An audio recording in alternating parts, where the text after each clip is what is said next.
Selamat datang di channel Banjar dalam Papadahan.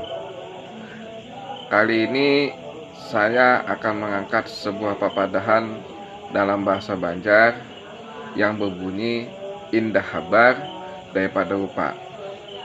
Maksudnya adalah apa yang dicita-citakan ternyata hasilnya mengecewakan, atau apa yang disampaikan oleh seseorang sangat bagus sekali, tapi pada kenyataannya bertolak belakang.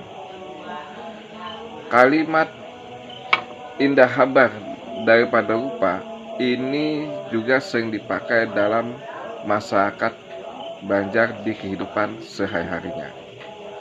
Terima kasih. Assalamualaikum. Kita kembali ke channel berikutnya dalam Papadahan Bahasa Banjar.